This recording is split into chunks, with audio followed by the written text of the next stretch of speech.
ये युद्ध इतना भयानक मोड़ पर पहुंच गया है कि हमें बताते हुए भी शरीर में सिहरन पैदा होती है। जी हाँ, बिल्कुल। युद्ध के 26वें दिन अब ईरान जो है चुन चुन कर इजराइल के सारे शहरों में उसके पावर प्लांट पर हमला कर रहा है। दरअसल ईरान ने पहले ही साफ कर दिया था कि आंख के बदले आंख। सोचिए, ईरान ने इस युद्ध में पहले तेहरान पर उसके रिफाइनरी को आग लगाया गया, उसके बाद ईरान ने खाड़ी देशों में रिफाइनरी पर मिसाइल बरसाए, नतीजा वहां पर आग लगी। सोचिए, होर्मुज स्ट्रीट को आज़ाद करने के लिए 48 घंटे का समय दिया था अमेरिका ने। कहा कि होर्मुज स्ट्रीट को छोड़ दो, नहीं तो हम तुम्हारे पावर प्लांट को उड़ा देंगे। उसके बाद ईरान ने कहा कि ये करके तुम देख लो, तुम्हारा एक भी रिफाइनरी नहीं बचेगा। खाड़ी देशों में अमेरिकी अड्डे सब तबाह कर दिए जाएंगे। अमेरिका को इसका डर था और अमेरिका ने सीज फायर कर दिया 5 दिनों का। लेकिन इजराइल जो लगातार चाह रहा है कि इस युद्ध में अमेरिका शामिल हो, उसने जानबूझकर ईरान के पावर प्लांट पर हमला कर दिया। अब नतीजा दुनिया के सामने है। इजराइल के एक भी शहर में अब बिजली नहीं है। इजराइल के एक भी शहर में अब तेल के रिफाइनरी नहीं बचे हैं, क्योंकि ईरान अब चुन चुन कर इजराइल के सारे पावर हाउस, रिफाइनरी और पावर प्लांट पर हमला कर रहा है। लेकिन इसकी शुरुआत किसने की? इसकी शुरुआत की इजराइल ने। मैं फिर कह रहा हूं, इजराइल इस युद्ध में निस्ता की हदें पार कर रहा है। खबर तो यहां तक छन कर आई कि पहले इजराइल ने कोशिश की कि कुछ खाड़ी देशों के रिहायशी इलाकों पर बम गिरा दिया जाए। नतीजा, खाड़ी देश ईरान के खिलाफ युद्ध में शामिल हो जाएंगे। उसने ये भी किया। ईरान ने सही समय पर दुनिया को बताया कि मैं सिर्फ और सिर्फ अमेरिकी ठिकानों पर हमला कर रहा हूं, मैं रिहायशी इलाकों पर हमला नहीं कर रहा हूं। और ईरान ने 1 दिन पहले उस देश को बताना शुरू किया कि हम इस इलाके में हमला करेंगे, अगर तुम वहां से अमेरिकी ठिकाने हटा सकते हो तो हटा लो। लेकिन अब तक ये सबूत है कि इस युद्ध में ईरान ने कभी भी रिहायशी इलाकों पर हमला नहीं किया था। वो जानबूझकर इस तरह के हमलों से बचता था, क्योंकि उसे पता था कि इजराइल यही चाहता है कि एक भी खाड़ी देश में रिहायशी इलाकों पर हमला हो, चाहे Dubai, Abu Dhabi, Qatar, Jordan, Oman, Syria, और लोगों को मौका मिल जाए, खाड़ी देशों को मौका मिल जाए और वो ईरान पर चढ़ाई कर दें। दरअसल इजराइल की कोशिश थी फूट डालो और राज करो, लेकिन इस बार वो भी नाकाम हुआ। ईरान 2 दिन पहले बता देता था कि हम इस इलाके में हमला करेंगे, उसके बाद फिर से गुस्ताखी हुई और तेहरान के रिफाइनरी को उड़ा दिया गया।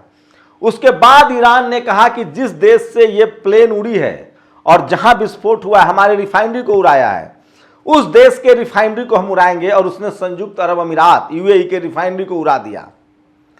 जैसे ही ईरान के बैंक पर हमला हुआ, ईरान ने अमेरिका के खाड़ी देशों में बैंकों पर हमला किया और इजराइल ने पावर प्लांट पर हमला किया है। तो अब इजराइल के सारे पावर प्लांट को ईरान जो है वो ध्वस्त कर रहा है, उड़ा रहा है। नया जो वारहेड सामने आया है, क्लस्टर बम सामने आया है, ये बात अब साबित हो गया है कि सिर्फ 6000 मिसाइलों का इस्तेमाल हुआ है ईरान की तरफ से, और वो सब पुराने मिसाइल थे। अब तक ईरान धैर्य रख रहा था, क्योंकि उसे लगता था कि युद्ध का मतलब होता है सैनिक अड्डों पर हमला करना। वो खाड़ी देशों के सैनिक अड्डों पर, जहां अमेरिका के ठिकाने हैं, वहां हमला करता था। वो इजराइल में सैनिक अड्डों पर हमला करता था, वो फाइटर प्लेन को उड़ाता था। लेकिन इजराइल ने निस्ता की सारी हदें पार कर दी। अमेरिका और इजराइल ने स्कूल पर बम गिराए, अस्पताल पर बम गिराए, यहां तक कि जेलों पर बम गिराए हैं, जिसके बाद ईरान का शब्र अब जवाब दे रहा है। अरागची ने ठीक कहा था कि हमारे जेलों पर भी अगर बम गिराया जाएगा तो उनके कैदी भी मरेंगे उसमें, जो हमने जिनको बंधक बना रखा है। आईआरजीसी के कमांडर जो प्रवक्ता है, उसने साफ कहा है कि यह कोई फिल्म नहीं चल रहा है। अमेरिका को अब तक असल युद्ध से सामना ही नहीं हुआ था, अब उसे असल युद्ध से सामना हुआ है, तो वो भागे भागे फिर रहा है और वो चाहता है कि किसी कीमत पर सीज फायर हो। लेकिन इजराइल जो है वो निस्ता की हद पार कर रहा है। इजराइल की पहले कोशिश थी कि खाड़ी देशों को ईरान के खिलाफ भड़काया जाए, वो नहीं हुआ। उसके बाद इजराइल ने खुलकर यूरोप को देशों से कहा कि आप लोग मिलकर हमला कीजिए। जर्मनी, फ्रांस, इंग्लैंड, इन तमाम देशों को उकसाया, भड़काया कि आप हमला कीजिए, नहीं तो कभी पेरिस पर, कभी लंदन पर भी बम गिरेगा। लेकिन कोई भी खाड़ी देश इस युद्ध में शामिल नहीं हुआ। उसके बाद इजराइल के मोसाद की कोशिश थी कि ईरान में लोगों को भड़काया जाए, विद्रोह कराया जाए, लेकिन वो भी नाकाम हुआ। अब न कोई भड़क रहा है, न कोई विद्रोह हो रहा है। खामनेई की शहादत के बाद ईरान के लोग और एकजुट हो गए हैं। शुरुआत में अमेरिका और इजराइल की कोशिश थी कि जैसे ही खामनेई की शहादत होगी मार दिया जाएगा, एक दो बड़े टॉप कमांडर मार दिए जाएंगे, नेता मार दिए जाएंगे, ईरान घुटनों पर आ जाएगा। लेकिन यही चीज ईरान को बहुत खतरनाक ईरान को खतरनाक बनाता है। यही इजराइल के लिए खतरनाक साबित हो रहा है। ईरान के जो अब प्रमुख है, जो खामनेई के बेटे हैं, उन्होंने कहा कि अब कौन बात करेगा अमेरिका से और इजराइल से। जो बात करने का पक्षधर था, जो बात करने को उचित समझता था, खामनेई को तुमने मार दिया। अब तो मैं हथियारों की भाषा जानता हूं।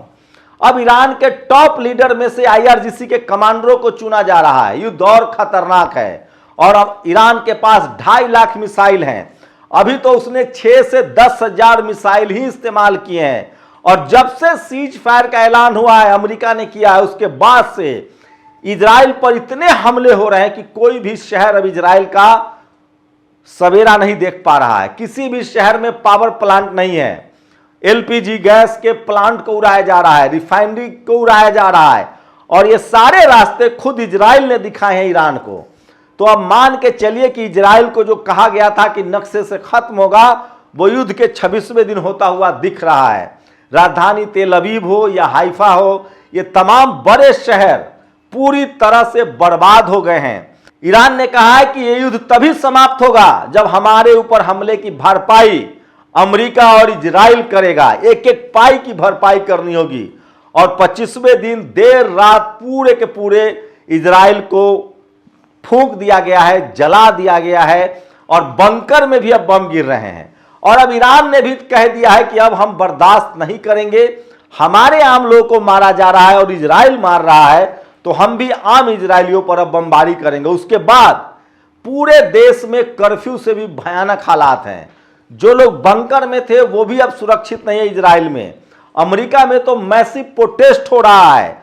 तो युद्ध के 25वें दिन इतना भयानक है कि आप कल्पना नहीं कर सकते हैं। लेकिन दुनिया कह रही है कि जिस ईरान ने 45 साल तक सारी पाबंदियां झेली है, उसके 25 दिन युद्ध करने से पूरी दुनिया में हाहाकार मच गया है। यूरोप में गैस की कमी है, भारत में गैस की कमी है, तेल की कमी है। और अब ईरान ने साफ कह दिया है कि अब 1 लीटर तेल भी किसी को मुफ्त में नहीं मिलेगा, सबको इसकी कीमत चुकानी पड़ेगी।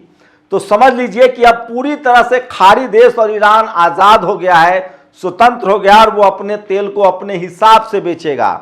वहीं इस युद्ध में यह बात साबित हो गया है कि अमेरिका अब बादशाह नहीं रहा, अमेरिका अब पावरफुल नहीं रहा। अमेरिका के हथियारों का मार्केटिंग जो है वो खत्म हो गया है। यह भी बात सामने आ रहा है कि अब ट्रंप ने लगभग हार मान ली है और उसने कह दिया है कि हम दोबारा इस युद्ध में अब नहीं जाएंगे। लेकिन इजराइल को अब बचने के कोई अनुमान नहीं है, क्योंकि उसके खिलाफ 4 देश इस युद्ध में जमा हो गए हैं। ईरान के साथ लेबनान लड़ रहा है, यमन लड़ रहा है, और उसके बाद हमास लड़ रहा है। और सोचिए, फिलिस्तीन जिसको मलबे में तब्दील कर दिया गया था, वो फिर से खड़ा हो गया है। और हमास के लड़ाके लगातार इजराइल पर हमला कर रहे हैं, हिजबुल्लाह के लड़ाके हमला कर रहे हैं। और अब इजराइल के लगभग 7 शहरों में एक साथ पावर ब्लॉक कर दिया गया है। और पावर प्लांट जहां से बिजली का उत्पादन होता है, उस पर हमला किया गया है, क्योंकि यह भी करतूत इजराइल ने की थी और ईरान के पावर प्लांट को उड़ाया था। तो युद्ध के 25 दिन खत्म होने के बाद आज 26वां दिन है। और पूरी तरह से ईरान जो है वो इस युद्ध में हावी है और वो युद्ध खत्म करने के पक्ष में नहीं है। अमेरिका को भी उसने चेतावनी दी है कि एक भी गलती अब और खाड़ी देशों से तुम्हारा नामो निशान खत्म कर देंगे। खबर यह भी है कि ईरान ने अब नए मिसाइल्स निकालने शुरू किए हैं, जिनमें 500 से लेकर 1000 किलो तक विस्फोटक हैं, और जो उससे बंकर भी सुरक्षित नहीं है। तो यह युद्ध 25 दिनों के बाद दुनिया ने देख लिया है। अमेरिका की लगभग हार हो चुकी है, अमेरिका युद्ध से वापस जा चुका है, इजराइल अपनी अंतिम सांसें गिन रहा है, लेकिन ईरान का जो नुकसान हुआ है वो जान माल का नुकसान है। ईरान के आम लोगों को निशाना बनाया गया है।